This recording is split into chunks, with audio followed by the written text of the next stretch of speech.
Please. जी। आपने जो पूछा, तो वो उसके बारे में मेरा कहना है कि राजनीति जा रही है कि जनता जो है एक जननेता को पसंद करती है, जो उसी के बीच का हो, उसी के जैसा हो।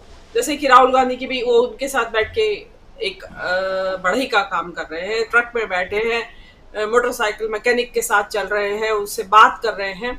तो वो जनता को एक, जो आपने देखा होगा कि जो यहाँ पे भी बता रहे हैं जिनकी दुकान में, वो जिनकी वर्कशॉप में, मतलब या जो भी ठिकाने पे जो गए वहां, तो वो कितना एक कनेक्शन महसूस कर रहे थे राहुल गांधी से। तो लोगों जी को लगता है कि भाई नेता हो तो ऐसा हो। अब ये ही नेता, ये ही राहुल गांधी जो है, ये नहीं है कि खाली वो गरीब लोगों से ही मिलना चाहते हैं या उन्हीं से मिल रहे हैं कि अपनी वोट की राजनीति चमकाने के लिए मिल रहे हैं। वो एक स्टेट्समैन के तौर पे भी अपने आप परफॉर्म कर रहे हैं और बहुत वंडरफुली परफॉर्म कर रहे हैं, और इंटरनेशनल स्टेज पे भी वो बहुत सुंदरता से परफॉर्म कर रहे हैं, परफेक्टली परफॉर्म कर रहे हैं। और ये चिंता का कारण बना हुआ है सत्ताधारी दल के जी लिए। लेकिन जनता में उनकी स्वीकार्यता इस कदर बढ़ रही है कि लोग अब कहने लगे हैं कि भाई नेता तो ऐसा हो कि जो दोनों काम कर सकता हो, कि ये ऐसे आरी भी चला ले, बढ़ई का काम भी कर ले, ट्रक भी चला ले, और मैकेनिक भी, मोटरसाइकिल भी रिपेयर कर ले, और फिर इंटरनेशनल मीटिंग्स में भी जा सके। ये नहीं हो कि वहां वो इंटरनेशनल मीटिंग्स में जाके उसको टेलीप्रॉम्प्टर की जरूरत पड़े, या वो फंबल करने लगे, मतलब हकलाने लगे या रुक जाए। तो एक राहुल गांधी जो नेता के बारे में, जो मेरे ख्याल से जो नेता की छवि पब्लिक के दिमाग में होती है, उसमें वो धीरे धीरे फिट बैठते जा रहे हैं। और ये चीज जो अभी जो आप ये देखिए कि सिंबॉलिज्म इसमें कितना है। पिछली बार जब राहुल गांधी ने वो जो कुलीग के तौर पे एक सिर पे बैग उठाया था, तो लोगों ने कहा कि भी देश का बोझ उठाने के लिए तैयार है। आज उन्होंने कुर्सी बनाई है, तो ये भी एक तरह का सिंबॉलिक है कि उन्होंने एक अपनी पार्टी के लिए एक कुर्सी की तैयारी कर दी है कि अब आइए, मैं तैयार कर रहा हूँ स्टेज, और ये कुर्सी भी तैयार है, और इस पे अब अपने को बैठना है। कौन बैठेगा ये तो अभी पार्टी, उनकी पार्टी ही तय करेगी, कांग्रेस पार्टी, कि जी कौन बैठेगा इसके ऊपर। लेकिन ये एक बहुत बड़ा सिंबॉलिज्म है। और देखिए, कुर्सी बनाना कोई आसान काम नहीं है। टेबल बनाना कंपैरेटिवली आसान है, कुर्सी बनाना बहुत मुश्किल काम है।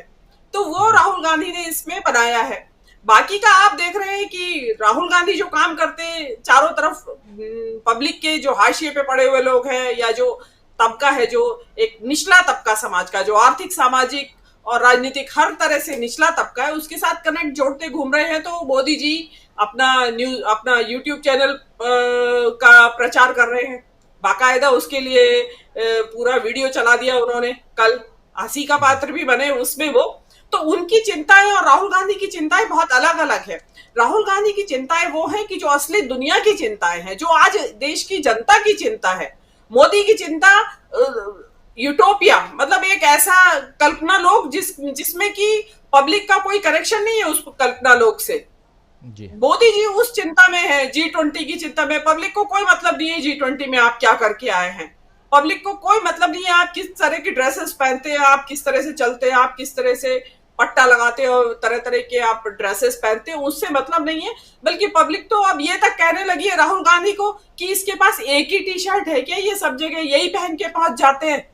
तो मतलब उनका ये कहना है, वो ये नहीं कि वो उसमें नाराज हो रहे, उनका ये सादगी पे मरी जा रही है पब्लिक, कि जी भाई देखिए ये आदमी कितना साधारण किस्म का आदमी है कि इसको ना ड्रेस बदलने की जरूरत है, वो अपने काम से करके सामने दिखा रहा है। अब मोदी जी का क्या है, जो आपने अभी शुरुआत में, मैं उस बारे में दो शब्द जरूर कहना चाहूंगी कि एक नामचारे के तौर पे, या लिप सर्विस जिसको कहते हैं, या बोलना बस, कि एक महिला वंदन अधिनियम, क्या है उसका नाम, वो पारित कर दिया और उसका ढोल बजाते घूम रहे हैं।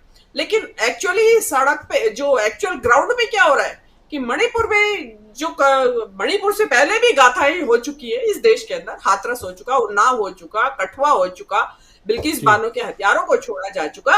और उसके बाद अब ये हरिद्वार, ये जो उज्जैन का नया किस्सा आया है मणिपुर के बाद, ये दोनों चीजें इतनी, ये मेरे ख्याल से निर्भया के बाद ये दोनों बहुत ज्यादा हॉरिफिक घटनाएं हुई हैं। लेकिन ये उस राज्य में हो रही है कि जो कि बेटी बचाओ बेटी पढ़ाओ में जिन्होंने अरबों खरबों रुपया विज्ञापन में ही फूक दिया।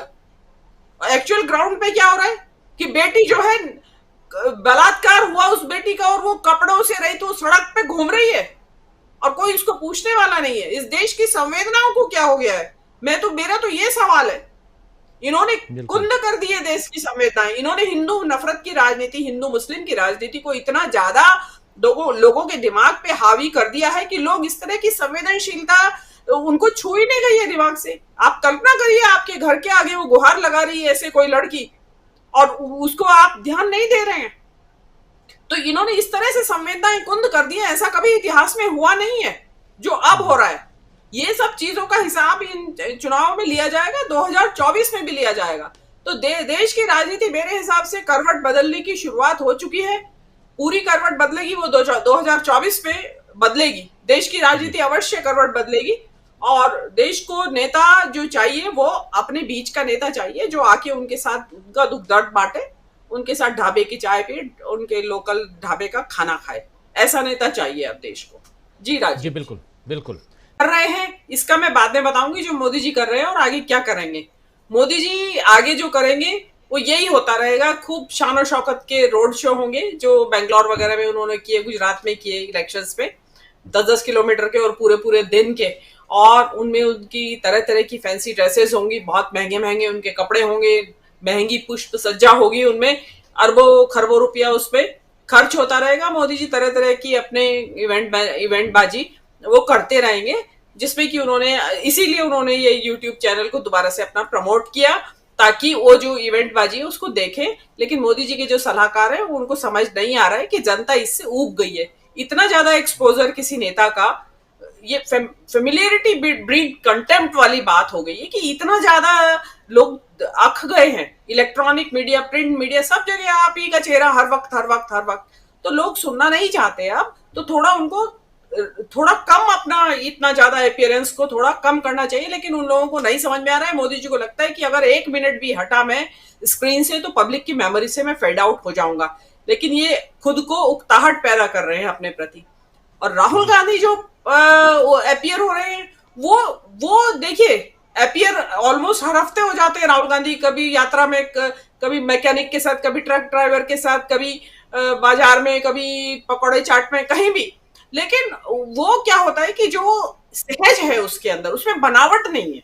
मोदी जी की तरह जो बनावटी जो तो उन्होंने अपना एक बना रखा है अपने चारों तरफ, वो चीज जी पब्लिक को अब बुरी लगने लगी है। उनको ऐसा ही सहजता चाहिए नेता के साथ। देखिए राहुल गांधी इसमें खाली ये नहीं कि खुद नेता बन के हाथ हिलाने लगे, उन्होंने जो वो वहां के जो मिस्त्री है उनको भी अपने साथ लिया कि आप भी वेव करें पब्लिक को। तो ये होता है नेता का कि सब लोगों को साथ लेके चलना, चाहे छोटा हो चाहे बड़ा हो। तो ये चीजें जो चल रही है, जो भारत यात्रा चल रही है अभी, ये जिसको हम लोग शुरू से पार्ट 2 कह रहे हैं, जो किश्तों में चल रही है, कभी 1 हफ्ते में, कभी 15 दिन में हो जाती है, तो वो डेफिनेटली लोगों के दिमाग पे, दिलो दिमाग पे छा रही है और इसका पॉजिटिव असर जा रहा है। राहुल गांधी एक बहुत ज्यादा स्वीकार्यता बढ़ रही है और लोगों को लगने लगा है कि वास्तव में कुछ ऐसा ही नेता हमें चाहिए था। हमने गलत सिलेक्शन कर लिया, पहले इलेक्शन जो है हमने गलत कर लिया। दूसरी बात जो इमरान प्रतापगढ़ी के साथ आपने जिक्र किया उसका, दूसरी भारत यात्रा का, देखिए बहुत अच्छी बात है अगर यात्रा दोबारा से शुरू हो गाजियाबाद से गाजीपुर तक की। पर मुझे लगता जी है कि शायद वो 5 राज्यों के चुनाव के बाद ही होगी, इमीडिएट तो शायद ना हो। तो यात्रा तो चाहे छोटी हो चाहे बड़ी हो, पद यात्रा या लोगों से मिलना, वो किसी भी तरीके से हो, वो हमेशा ही पॉजिटिवली इम्पैक्ट डालेगा राहुल गांधी के राजनीतिक जीवन पर भी और कांग्रेस पार्टी के भविष्य पर भी और इसकी परफॉर्मेंस पर भी। जी राजीव। जी जी, बिल्कुल बिल्कुल। जरा आना चाहता हूँ प्रशांत टंडन जी।